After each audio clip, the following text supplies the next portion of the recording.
Cześć! W tym filmie pokażę Ci, jak stworzyłem mapę punktową reprezentującą dostępność komunikacyjną w Łodzi. Inspiracją dla tego projektu był post na LinkedIn, który ukazywał mapę odległości od terenów zielonych. Chciałem także wziąć udział w wydarzeniu 30 Day Map Challenge i pokazać swoje umiejętności w programie QGIS. Tematem pierwszego dnia były punkty. Chciałem nagrać ten film, żeby pokazać proces twórczy stojący za robieniem map oraz analiz przestrzennych. Proces tworzenia mapy rozpocząłem w programie QGIS. Pierwszym krokiem było pozyskanie danych. Wykorzystałem ogólnodostępne dane z OpenStreetMap, będącego cennym źródłem informacji geograficznych. Za pomocą wtyczki QuickOSM w QGIS szybko i sprawnie pobrałem dane przystanków autobusowych w Łodzi.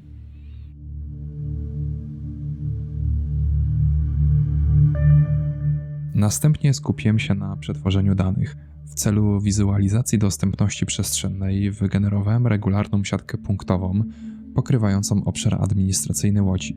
Użyłem do tego narzędzia regularne punkty, dostosowując parametry siatki do skali mapy i ustawiając wygenerowanie punktów w odległości 100 metrów. Kluczowym etapem było obliczenie odległości. Wykorzystałem algorytm odległość do najbliższego huba, punkty. Warstwą hubów były oczywiście pobrane wcześniej przystanki autobusowe, a warstwą wejściową wygenerowana siatka punktowa. Algorytm wyliczył odległość z każdego punktu siatki do najbliższego przystanku.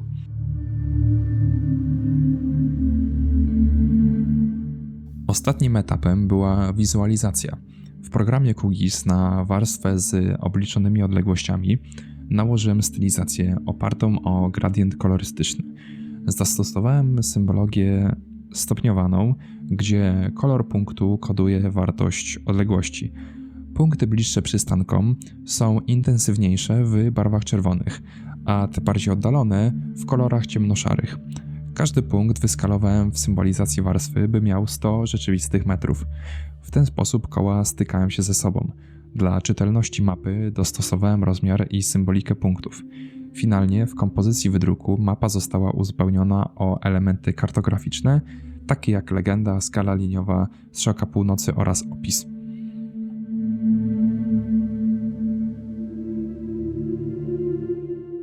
Motywacją do stworzenia tej mapy była waga zagadnienia dostępności komunikacji miejskiej we współczesnych miastach. Sprawnie funkcjonujący transport publiczny stanowi kluczowy element zrównoważonego rozwoju urbanistycznego i jakości życia mieszkańców. Dostępność przystanków i ich optymalne rozmieszczenie bezpośrednio wpływają na mobilność populacji, umożliwiając efektywne przemieszczanie się w przestrzeni miejskiej. Dostęp do miejsc pracy, edukacji, usług publicznych oraz aktywności kulturalnych. W kontekście Łodzi problematyka transportu publicznego nabiera szczególnego znaczenia. Warto odnotować alarmujące dane wskazujące na spadek popularności komunikacji miejskiej na przestrzeni ostatnich dekad. Jak podkreśla profesor Wesołowski, w latach 2000-2009 zanotowano regres wykorzystywania transportu publicznego aż o 42%. To tendencja niepokojąca, świadcząca o potencjalnych problemach w atrakcyjności i konkurencyjności oferty transportowej miasta względem transportu indywidualnego.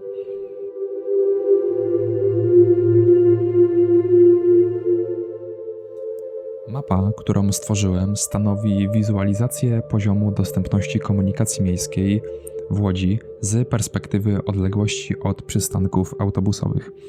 Analiza mapy pozwala na identyfikację obszarów o wysokiej koncentracji przystanków, typowych dla centralnych rejonów miasta, gdzie dostępność jest naturalnie większa.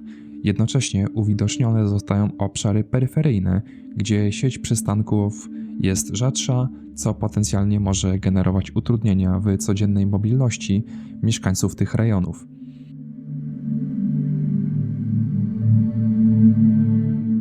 Ta prosta mapa punktowa, choć oparta o jedno kryterium, odległość, może stanowić punkt wyjścia do dalszych, bardziej kompleksowych analiz dostępności transportowej.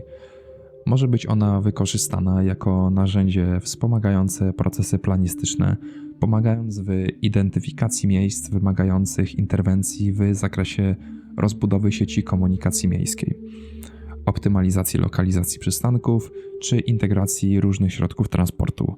W kontekście wyzwań stojących przed Łodzią w zakresie transportu publicznego, wizualizacje taka jak ta mogą przyczynić się do podjęcia bardziej świadomych i efektywnych decyzji planistycznych.